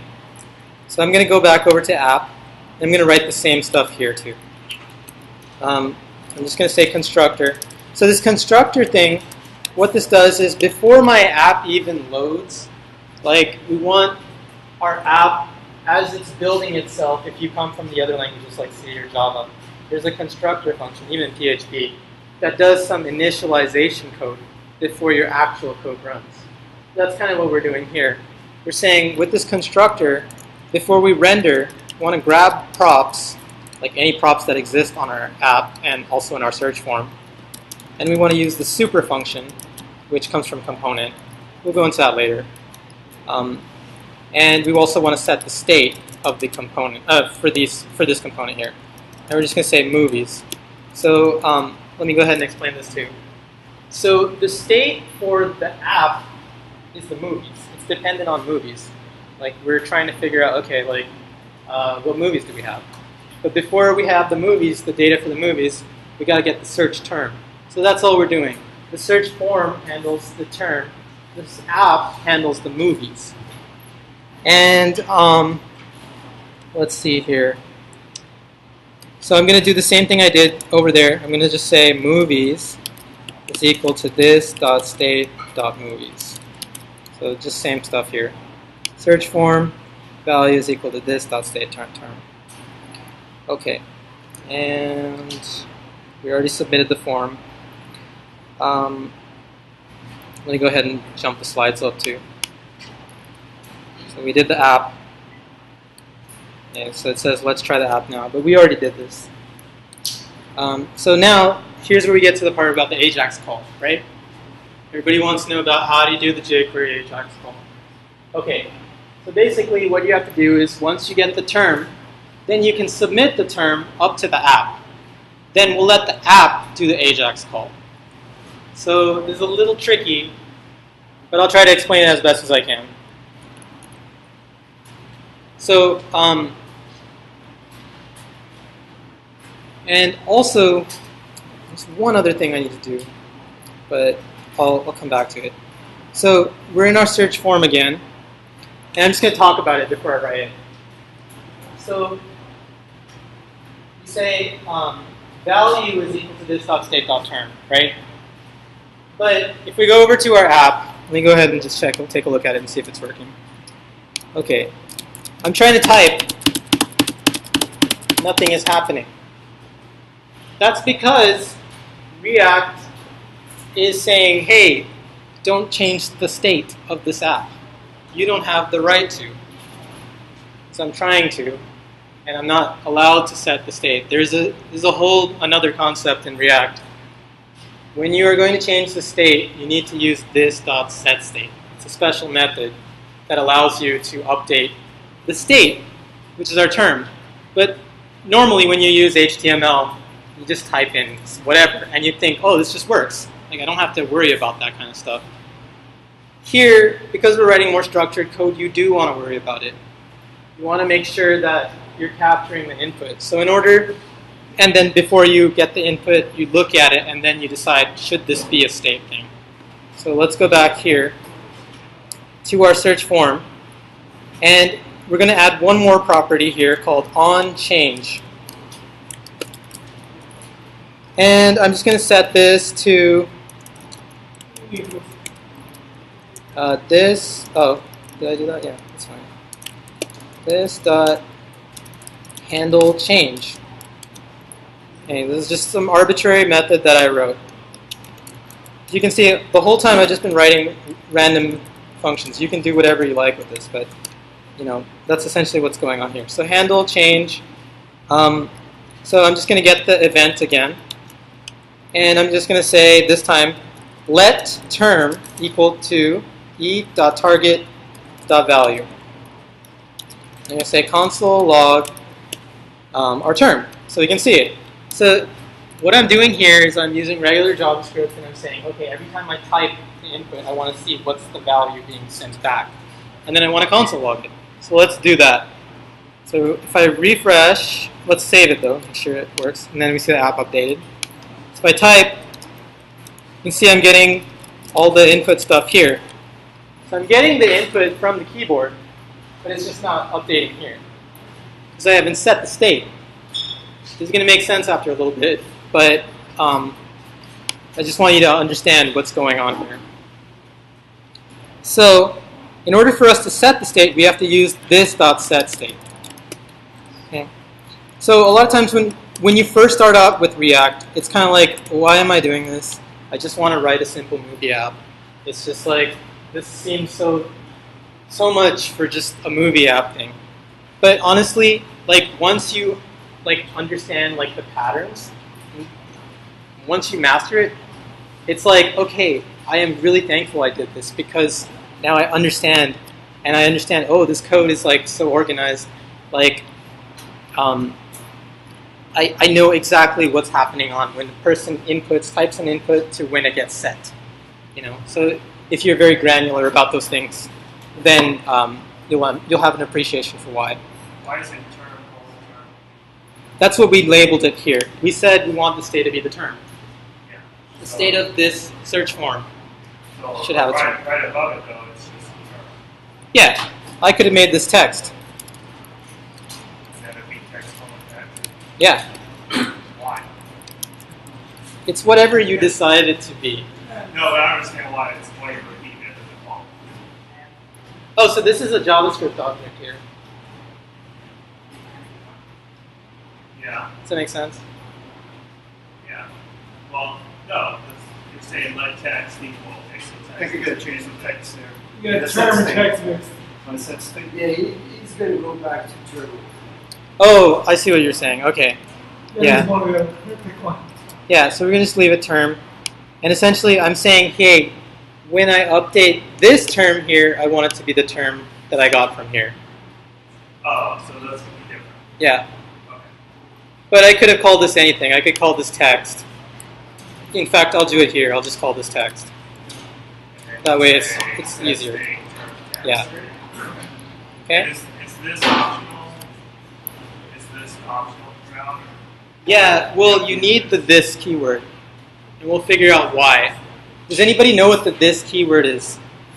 It's reference to current object. Is this up? Right. This tells you exactly where you are within the scope of your function or your class, depending on what language you're writing. But essentially, I'm inside my React component, so this would be my React component. So when I set state on my React component, I'm saying this.setState. This represents my React component set state of the React component for search form. Okay. Yeah. What's that? Promises. Yeah, you can use promises. Promises is similar to Ajax. I choose not to use promises tonight. I feel like it would be too complicated to introduce that plus all the other stuff we're doing. So I'm just going to leave it. But in a future series, I might talk about it. But promises, essentially, it's the same. You send a promise out to some server, then you handle the response. If there's a success, you use that function to get the response back and then do something in the success function, or you reject it. It's the same idea as jQuery, Ajax, success, error. But jQuery uses defers, which is different from promises, but they're very, very close. Anyway, so we set the state, handle change. Okay, so that's there. Let's go back to our slides. And we saw this output, I think. Let's just make sure now. Yeah, we saw that. So wall. Oh! Okay. So I'm getting this error now here. Term is not defined. Must have text in its own stuff.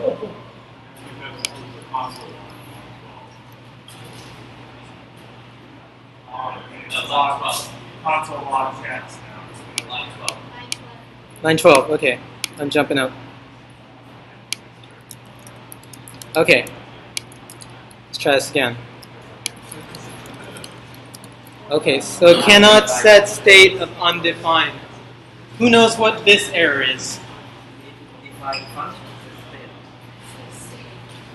Oh, you need to bind it. I need to bind it. Who knows what the bind function is? Okay. It's a function that returns a function.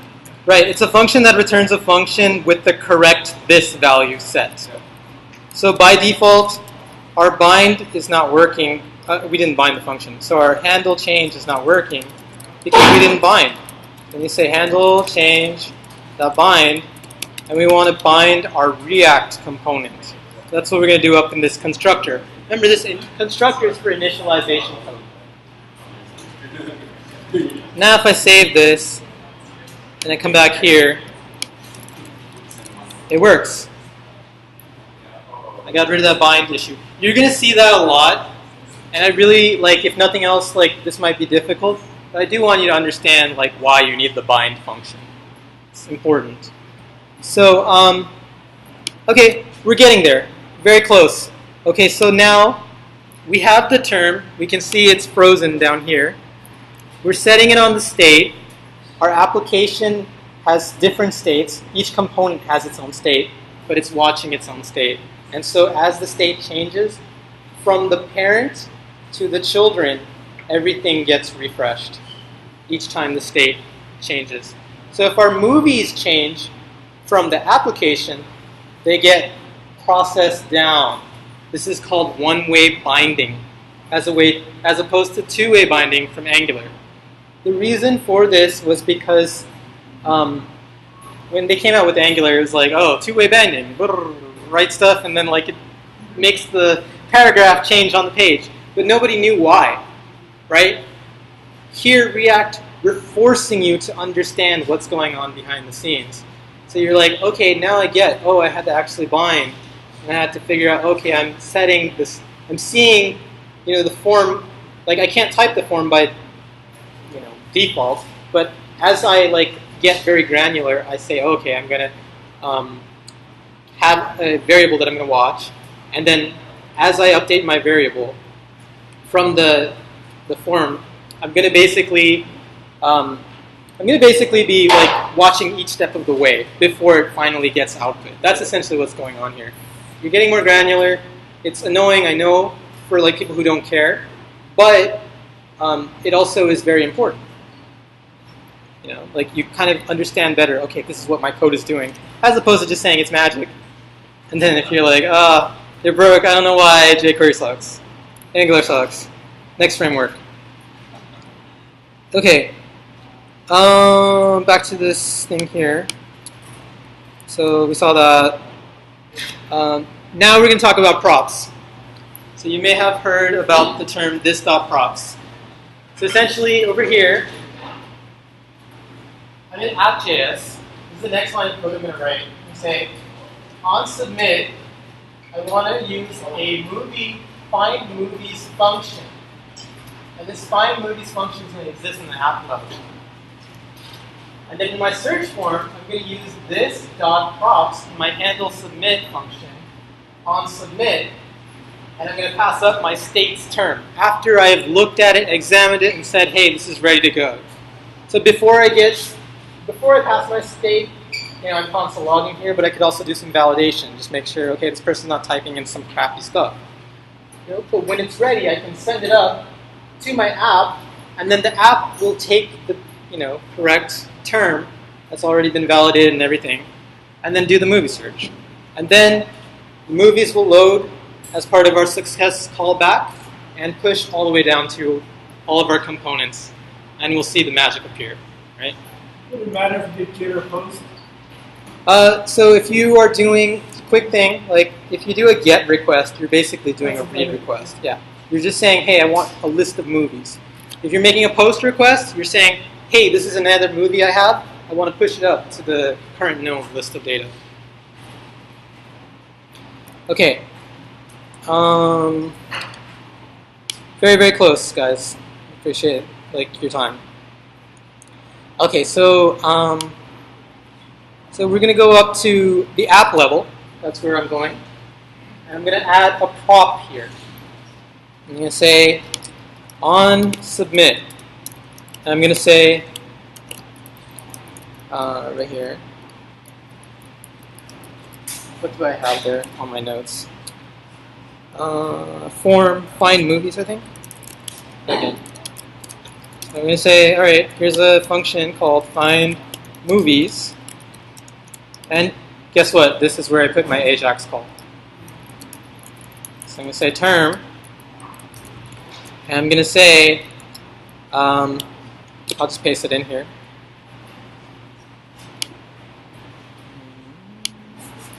So back up to app.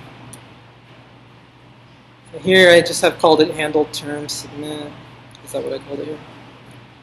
Yeah, I called it that. All right. So I'm going to just grab all this code here. We'll examine it and see what it does. Put it here. So now, when I call this.props.onSubmit from my search form, it's going to call this.findMovies, and all my Ajax logic is going to live here. Let's look at this really quickly.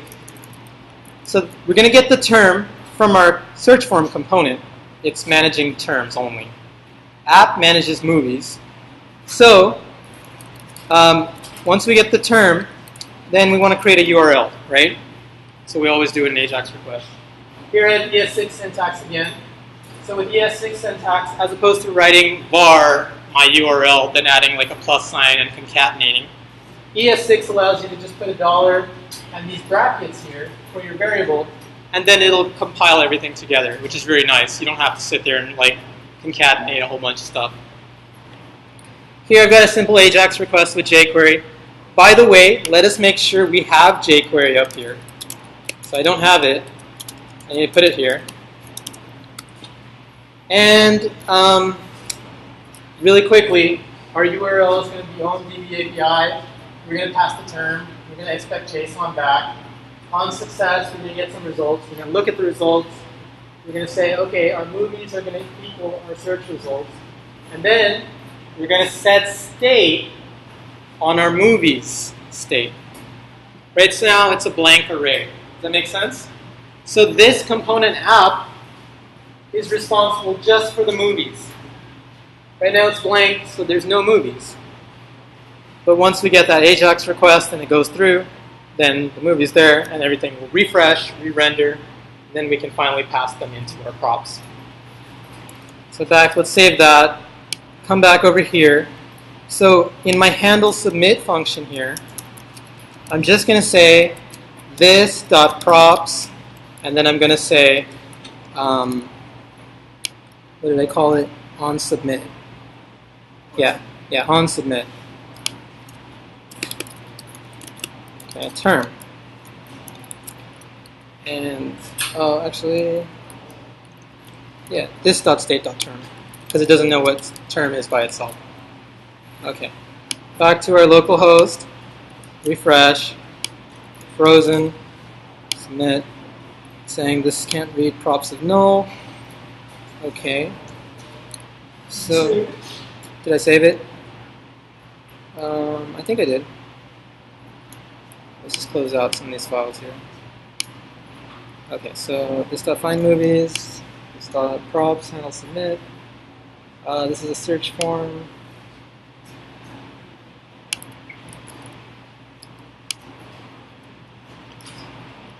Let's just check here. On change, this.update term, this.state.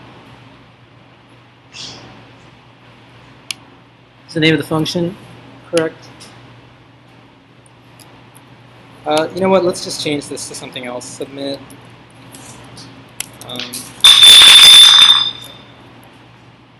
That's what I have here.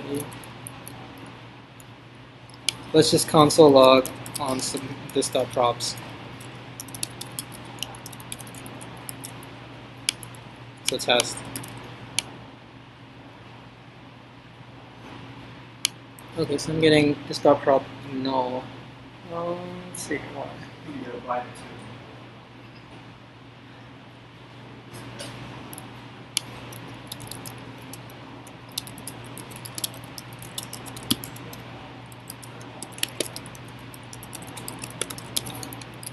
Okay. All right, it worked. That was exactly the good job for paying attention. So here it is. It says object search. You can ignore the other error. We're going to fix that too. But here's our search results, right? So here's our movie. It says title undefined, Olympia Dukakis undefined, the undefined. So let's figure out what's going on. Why are we getting undefined here? So let's just, before we submit, let's just take a look at console log this.state.text term. Okay.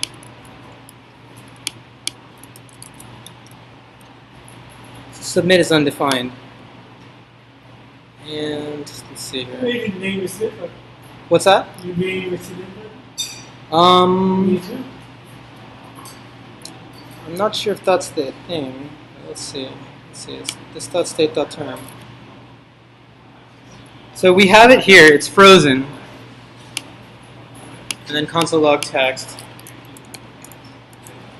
This.setState.term text. Okay.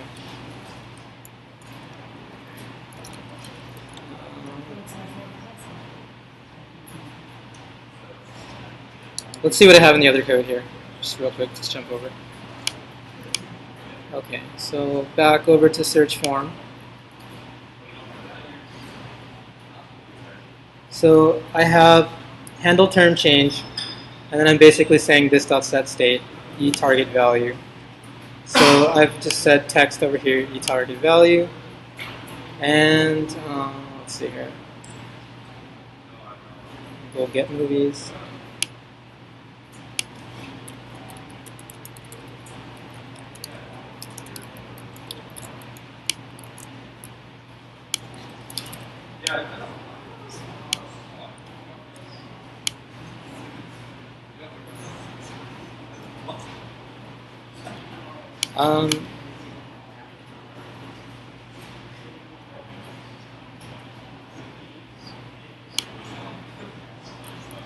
Okay, sorry guys, one sec.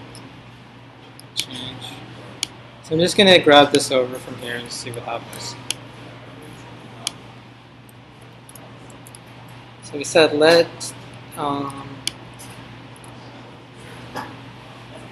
what have this as? Handle get movies. So on submit.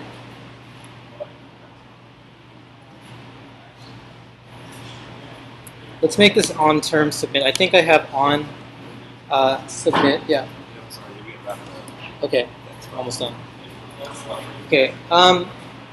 So try not to get too lost here. Like I do have to wrap quickly, but I will say that the next step here is we're very close to be done, getting done. I could probably continue like talking about this in my lecture, like when I finish, on the video at least. But essentially, once we get the submit, then here I'll just show you the full code here. That way you can look at it. So the app, once we get the term up here, we make the AJAX call. Once we're done with that, then essentially we want to pass the movies here, right, into our movie list. Then in our movie list, we want to render movie listings here.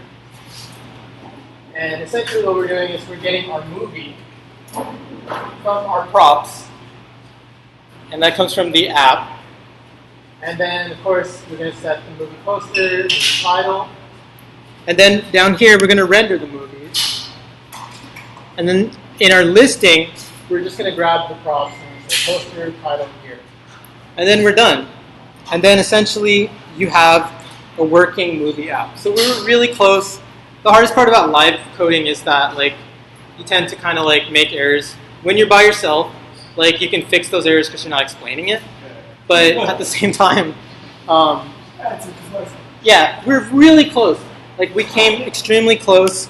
So to wrap it up, I'm just going to say,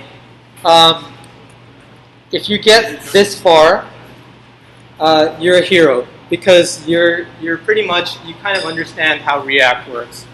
Number one, like even though this was very new and very difficult to start with, because I've talked about it here and today, at least you have a concept and an idea of, okay, this is what's going on. This is how I build a React app.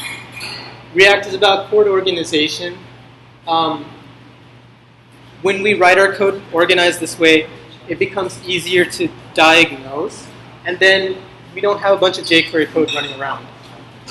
You also get to do fun stuff. If you master this, you can write React, and your code will not just be a web app, but you can port it to iOS or Android. And those things will become like iOS apps from one code base, or Android apps from just one code base. It's really cool. So your next step is, I'm going to give you my GitHub. This is what it is, Movie Search React. That's the final code. Everything there works. If you don't get it, hit me up on Slack. This is our JavaScriptLA Slack channel. So I encourage all of you to check it out. JavaScriptLA.herokuapp.com. Hit me up. My slides are here, slides.com, JavaScriptLA, Intro to React. And try to work on that thing. Send me a pull request, maybe add some validation, find mistakes in my code, add more columns, add more filters. There's a lot more resources on React here on Facebook. And then if you need regular help with JavaScript, just go check out my YouTube channel, youtube.com/JavaScriptLA. And then I also teach from time to time here at General Assembly and also classes through a meetup. But a huge thank you to General Assembly today. Round of applause, please.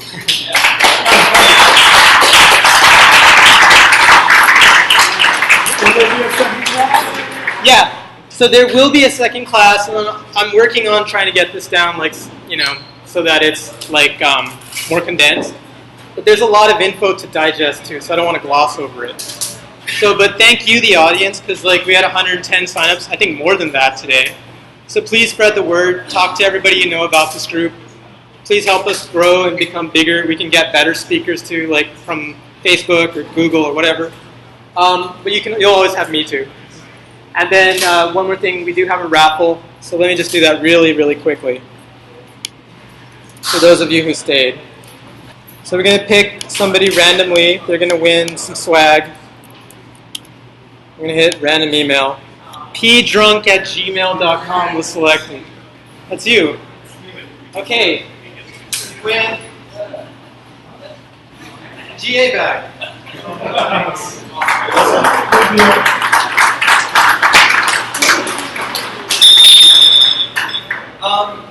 There are going to be more prizes, I promise. Kind of like the first thing today. So what I wanted to do was give away a free book of React, up and running by Stoyan Stepanov. So he was going to come, but he couldn't make it last minute due to some error. But he said that he'll probably come to the next one. So if he does, I'm going to try to give away a book from him, signed of course, and then also some Starbucks cards. So keep in touch. Hit me up on Slack and join the group because it's a good way to practice your JavaScript. Don't just let it stale.